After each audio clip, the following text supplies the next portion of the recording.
बच्चों, आपके सामने 100 शब्द प्रति मिनट गति का डिक्टेशन दे रहा हूँ। डिक्टेशन में जो वाक्यांश आ रहे हैं या वाक्य बन रहे हैं उसको मैं पहले बना के बता रहा हूँ, उसके बाद आप उसकी प्रैक्टिस करें। Yes, start. कुछ राज्यों को, कुछ का सब चिन्ह हमारे पास, राज्यों र ज और यो बना दो। कुछ राज्यों को तरसा रहा, तरसा रहा, रहा का सब चिन्ह है, तरसा रहा मानसून, मानसून कुछ राज्यों में कहर बरपा रहा, बरपा रहा है। पहाड़ों, पहाड़ों, पहाड़ों में बादल, बादल फट रहे हैं, फट रहे हैं।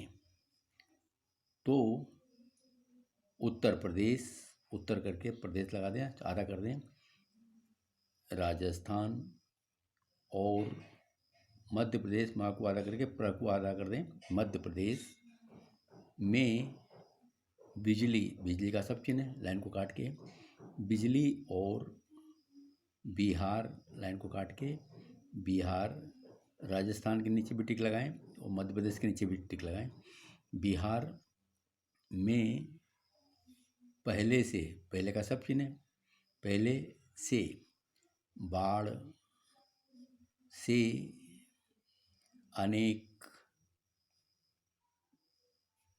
इलाके, डाउनवर्ड ला करके इलाके तबाह, तबाह और हा का बड़ा गोला लगा दें, तबाह हो रहे हैं, हो रहे हैं डबल कर दें इसको, रहा रही निकल जाएगा। सबसे दुखद, सबसे दुखद, सबसे दुखद आकाशी, आकाशी बिजली, बिजली का सब चिन्ह है, बिजली का कहर है। देश भर में, देश भर में अलग अलग, यहाँ रिपीट का निशान लगा दें, अलग अलग राज्यों, अलग अलग राज्यों में अनेक लोग आकाशीय बिजली से अपनी जान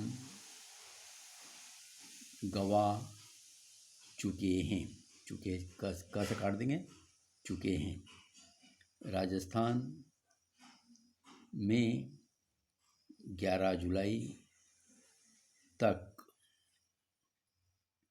23 लोगों की आकाशीय बिजली से मौत हो चुकी है। वहीं बड़ा गोला करके मात्रा बाहर निकालें, वहीं इससे घायल, घायल का हमारे पास सब चिन्ह है, घायल होने वालों, लाइन को टच करके होना होनी, होने वालों की संख्या 25 है। राजस्थान नाम के नीचे टिक लगाएं के जयपुर, झालावाड़ और धौलपुर, लाइन को टच करके धल का बड़ा आंकड़ा करके धौलपुर जिलों में आकाशीय बिजली गिरने से अलग अलग घटनाओं, घ आधा करें, अलग अलग घटनाओं में 7 बच्चों सहित कई लोगों की मौत को आधा कर दें, हाल्विंग प्रिंसिपल हुई है। उत्तर प्रदेश के फतेहपुर फतेहपुर, उत्तर प्रदेश के फतेहपुर, या इसको ऐसा ही बना सकते हैं फतेह और पुर, इस तरीके से बना सकते हैं फतेहपुर। कोसाबी, कोसाबी, कोसाबी और फिरोजाबाद, फिरोजाबाद, फिरोजाबाद में भी बिजली गिरने से मौतें हुई हैं। मध्य प्रदेश में भी बिजली गिरने से 7 लोगों की जान चली गई। प्रधानमंत्री नरेंद्र मोदी, नरेंद्र करके माँ से काट दें, नरेंद्र मोदी ने इस प्राकृतिक आपदा, प्राकृतिक को बड़ा करके प्राकृतिक आपदा में मारे गए लोगों के परिजनों के लिए प्रधानमंत्री राष्ट्रीय राहत कोष, प्रधानमंत्री राष्ट्रीय राहत कोष, या इसको ऐसा ही बना सकते हैं प्रधानमंत्री राष्ट्रीय बड़ा कर दें राहत कोष, प्रधानमंत्री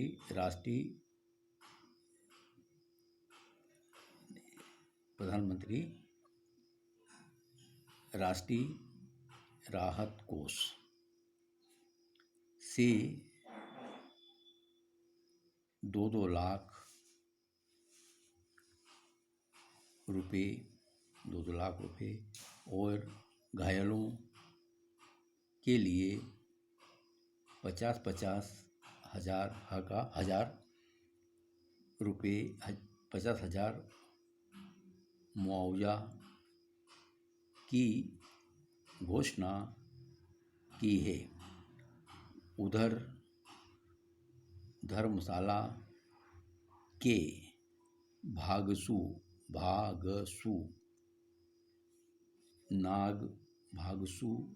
नाग में बादल फटने से भारी तबाही मची हुई है। कई घरों और होटलों को नुकसान शब्द जिन्हें पहुंचा है। कई पर्यटकों और स्थानीय लोगों की गाड़ियां भी पानी के तेज बहाव, ये ऐसा बना दें इसको, बहाव में बह गई है। बहरहाल, बर करके हाल करें, मानसून ने हर तरह से लोगों को चेता दिया है। बादल का फटना और आकाशीय बिजली का गिरना वैसे तो प्राकृतिक घटना है, लेकिन क्या हम इससे होने वाले नुकसान को कम करने के पूरे प्रयास कर सकते हैं। मानसून के मौसम में पर्यटन का अपना आनंद न करके न को आधा करते हैं आनंद है, लेकिन आम तौर पर इस मौसम में अपने घर ही रहने का चलन ज़्यादा रहा है। खराब मौसम के समय पर्यटन स्थलों पर, स्थल को बड़ा करते हैं पर निकल जाएगा, विशेष सावधानी बरतने की ज़रूरत है। राजस्थान के आमेर में जो आकाशीय बिजली गिरी है और उससे जो नुकसान हुआ है उससे बचा जा सकता था। आगे के लिए सबक लेना जरूरी है। ऐसे मौसम में चिंता वाजिब है। इन दिनों धर्मशाला में पर्यटकों का जमावड़ा लगा हुआ है और इस बीच हादसों ने चिंता को बहुत बढ़ा दिया है। बीते दिनों ऐसी कई तस्वीरें आई थी जिनमें धर्मशाला, शिमला, मनाली और उत्तराखंड, खाना को आधा करते हैं, के मसूरी समेत कई पर्यटन स्थलों पर लोगों की भारी भीड़ देखने को मिली, जहां राज्य सरकारों को भीड़ का यथोचित प्रबंधन करना चाहिए। वहीं लोगों को भी इस मौसम में अतिरिक्त सावधान रहना चाहिए। आकाशीय बिजली के गिरने, बादल फटने और बाढ़ का क्या हम प्रबंधन कर सकते हैं? क्या इनकी वजहों से होने वाले नुकसान को कम कर सकते हैं? हर बार जलवायु परिवर्तन की चर्चा होती है, लेकिन क्या जमीनी स्तर को बड़ा कर दें पर निकल जाएगा, जमीनी स्तर पर इस खतरे को समझने और मावा डाल करके संभालने के नियोजित प्रयास हो रहे हैं। क्या लोग दूरगामी खबरों या तात्कालिक खतरों को ठीक से समझ पा रहे हैं?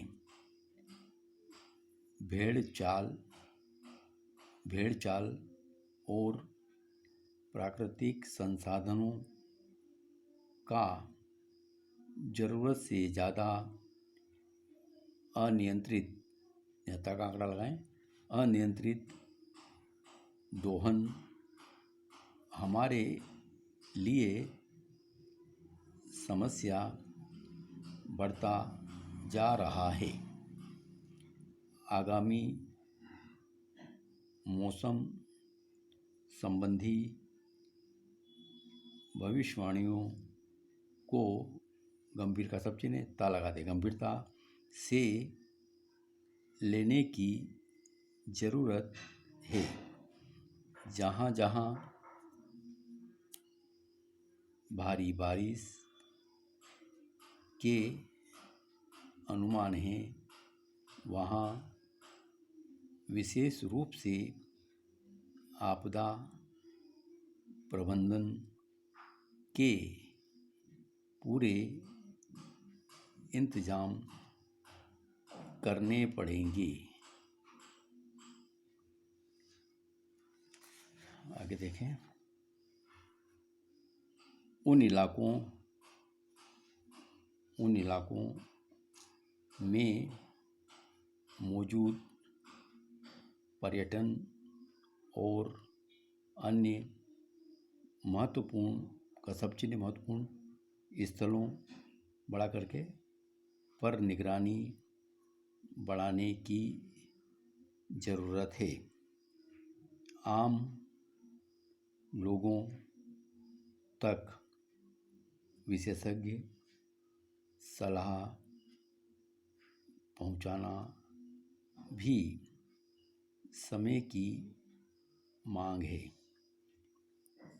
तो बच्चों, ये डिक्टेशन मैंने आपको दिया, आपने आउटलाइन सारी देख ली अच्छी तरीके से।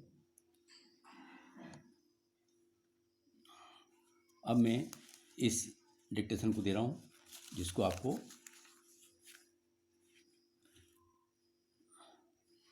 नोट करना है। Yes, start. कुछ राज्यों को तरता रहा मानसून कुछ राज्यों में कहर बरपा रहा है। पहाड़ों में बादल फट रहे हैं तो उत्तर प्रदेश, राजस्थान और मध्य प्रदेश में बिजली और बिहार में पहले से ही बाढ़ से अनेक इलाके तबाह हो रहे हैं। सबसे दुखद आकाशीय बिजली का कहर है। देश भर में अलग अलग राज्यों में अनेक लोग आकाशीय बिजली से अपनी जान गंवा चुके हैं। राजस्थान में 11 जुलाई तक 23 लोगों की आकाशीय बिजली से मौत हो चुकी है। वहीं इससे घायल होने वालों की संख्या 25 है। राजस्थान के जयपुर, झालावाड़ और धौलपुर जिलों में आकाशीय बिजली गिरने की अलग अलग घटनाओं में 7 बच्चों सहित कई लोगों की मौत हुई है। उत्तर प्रदेश के फतेहपुर, कौशाम्बी और फिरोजाबाद में भी बिजली गिरने से मौतें हुई हैं। मध्य प्रदेश में भी बिजली गिरने से 7 लोगों की जान चली गई। प्रधानमंत्री नरेंद्र मोदी ने इस प्राकृतिक आपदा में मारे गए लोगों के परिजनों के लिए प्रधानमंत्री राष्ट्रीय राहत कोष से 2-2 लाख रुपए और घायलों के लिए 50-50 हजार मुआवजे की घोषणा की है। उधर धर्मशाला के भागसू नाग में बादल फटने से भारी तबाही मची है। कई घरों और होटलों को नुकसान पहुंचा है। कई पर्यटकों और स्थानीय लोगों की गाड़ियां भी पानी के तेज बहाव में बह गई हैं। बहरहाल मानसून ने हर तरह से लोगों को चेता दिया है। बादल का फटना और आकाशीय बिजली का गिरना वैसे तो प्राकृतिक घटना है, लेकिन क्या हम इससे होने वाले नुकसान को कम करने के पूरे प्रयास कर सकते हैं?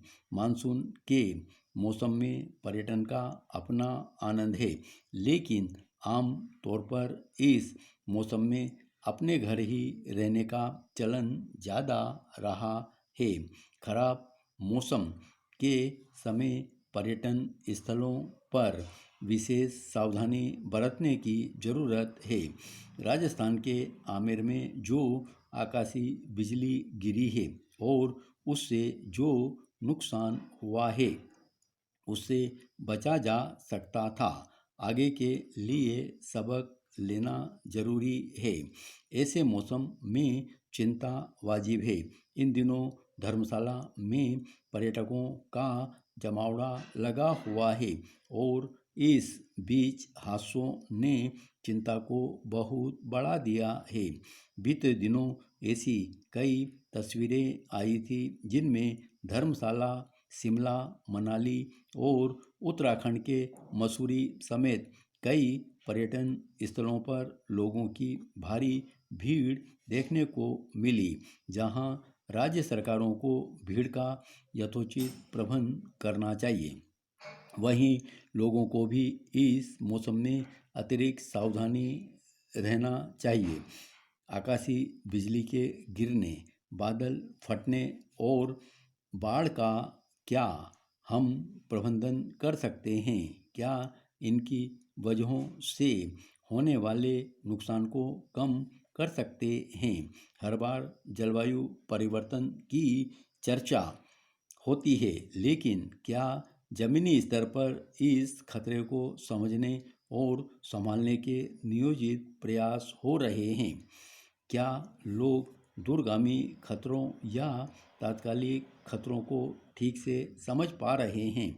भेड़चाल और प्राकृतिक संसाधनों का ज़रूरत से ज़्यादा अनियंत्रित दोहन हमारे लिए समस्या बढ़ाता जा रहा है।